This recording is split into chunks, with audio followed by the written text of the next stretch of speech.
Hello, all of you gamers, professional and casual out there in the world. I am MegaAmpster. If you're new here, great to have you here. Welcome to the channel. If you are a returning viewer, hey, always great to see you here. Thanks for coming back as always. Anyways, today, this news just broke like late last night as of this recording, and I wanted to kind of give my thoughts on it because IGN got the exclusive first scoop, and like a bunch of other sites, Kotaku, VGC, all those places followed suit.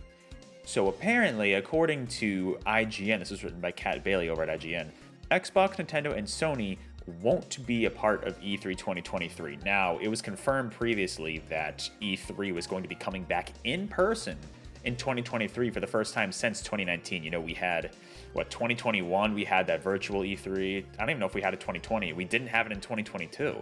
So now it's coming back and in person. And I guess ReedPop, who works with like managing the PAX events, was also, put in charge of helping the ESA to get this up and running. And it seemed like they were going to make it kind of a big thing. But then we have this news come out yesterday that Xbox, Nintendo, and Sony won't be participating in E3 specifically. First physical event in 4 years. An opportunity to recapture some of the excitement of past conventions, which historically have been major showcase events for the games industry. However, now it appears that 3 of its most important draws. So the thing is Sony hasn't been going to E3 for a while. I don't even remember. Let me know in the comments below. I guess I could have looked it up on my own, but I don't know. I want the engagement. Let me know in the comments below.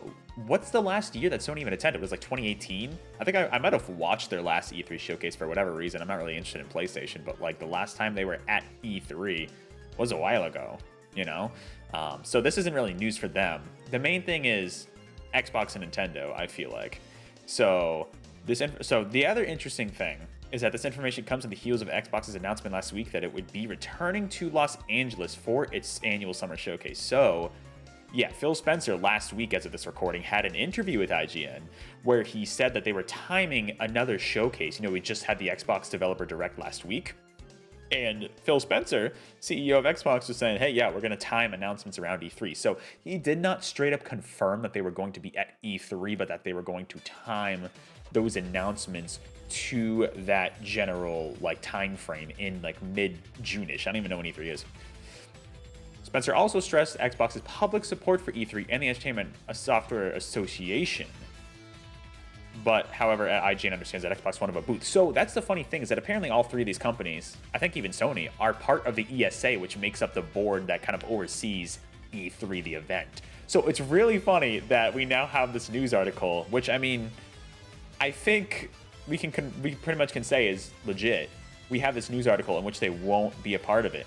And E3 is just one of the seminal moments gaming. So so this is just kind of overall going to a little bit of detail here, and Phil Spencer's discussion about some of the, stuff that he was saying that's coming up for Xbox. But I wanted to give my thoughts on the situation because these companies really don't need E3.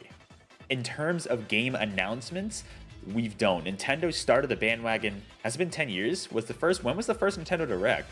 I'm actually curious. Was it 2013 or was it 2011? If I can spell, I love this soundtrack. But anyways, oh yeah, look at that, 2011. Never mind, it's been like 12 years. It's been just over 11 years.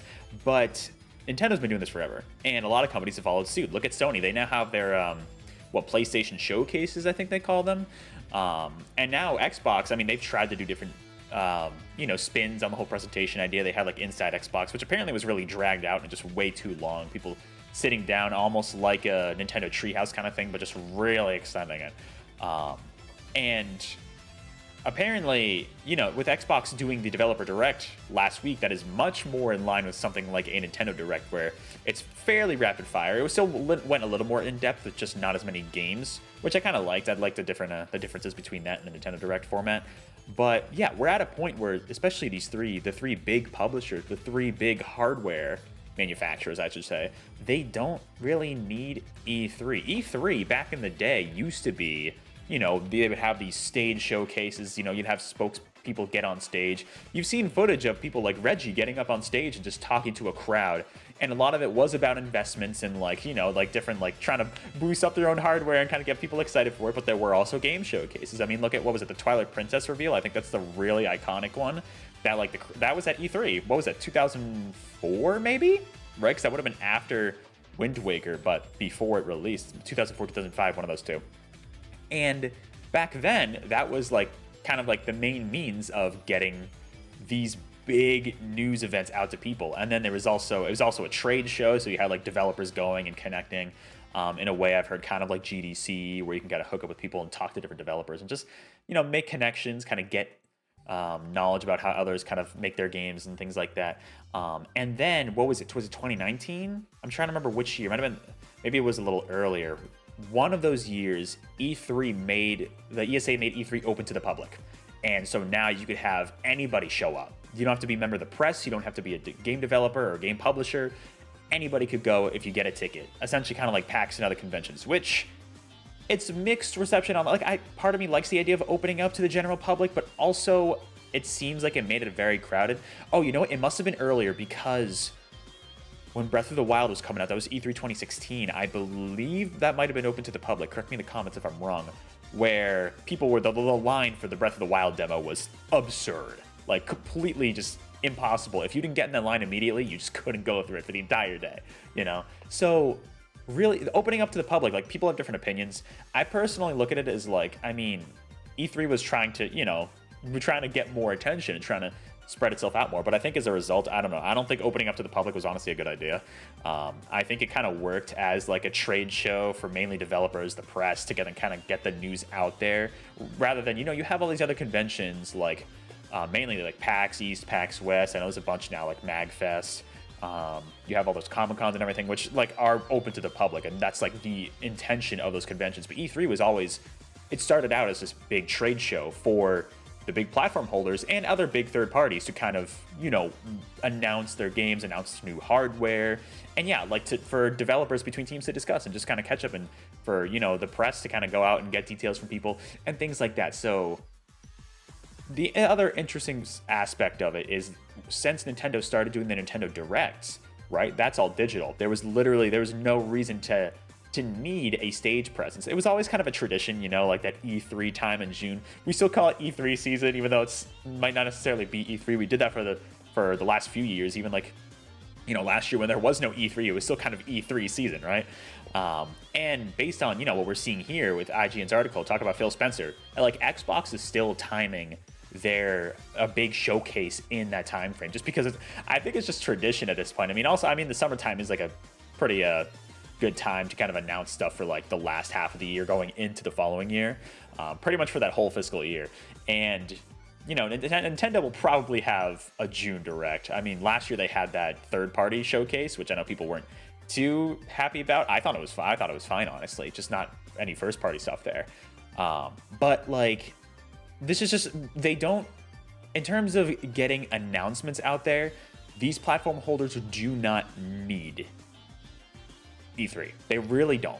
E3, unless E3 becomes closed to the public and goes back to like its trade show roots, it doesn't really seem like there's much of a need for it. Everything's going online, everything's going digital. Now that Xbox has seemingly started to finalize their like digital presentation format, you know, with the Xbox Developer Direct, Nintendo's been doing it forever, PlayStation's been doing it for years now too. They really don't need this. And honestly, I think E3 2021 just speaks to that, because that was an all digital E3, right? We had just video presentations from all the companies. Nintendo killed it. Everybody else was I don't even think, were Sony and Xbox even there? You know what? Xbox was there, I think. And maybe it wasn't good. I think it was okay, actually, if I remember correctly. Sony wasn't there though. But like, these companies do not need this.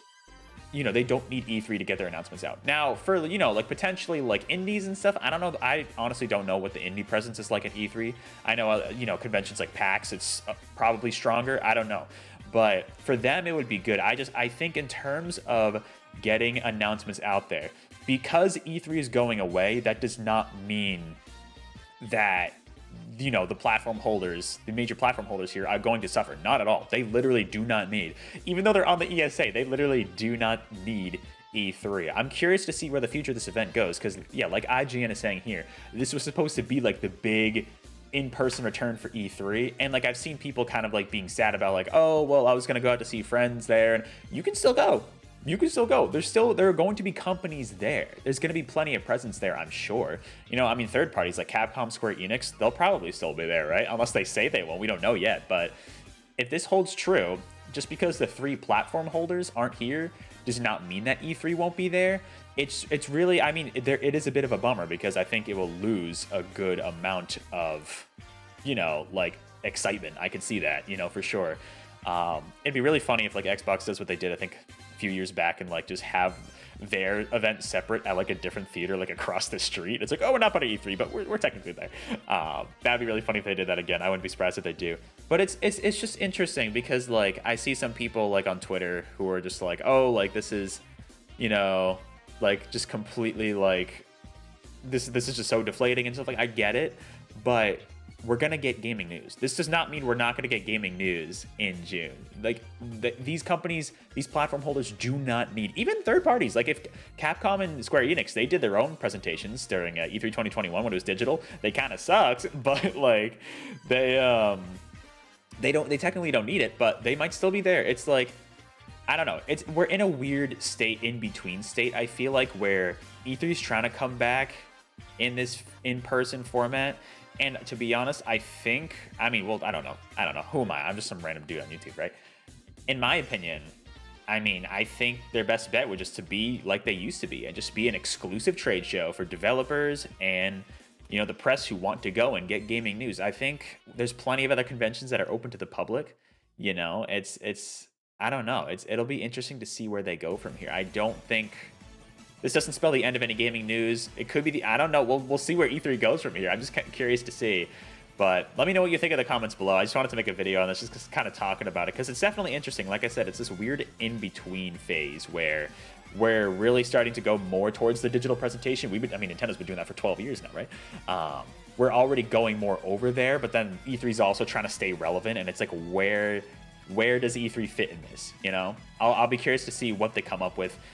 We'll see what this news spells for E3 this year, but let me know what you think in the comments below. If you're deflated, if it doesn't really bother you, let me know if you're gonna. Hey, Jeff Keighley, let me know in the comments below if this is great for Summer Games Fest. I saw that tweet immediately. He's like, hey, by the way, we're coming back June 8th. So yeah, I guess that's still happening. I don't know what's going on anymore. But anyways, let me know what you think in the comments below. Otherwise, hey, I will catch you all in the next video or live stream. Thank you for all the subscribers, and thank you for all the support. As always, really, really means a lot to me. I will catch you all in the next video or live stream. Until then, take care.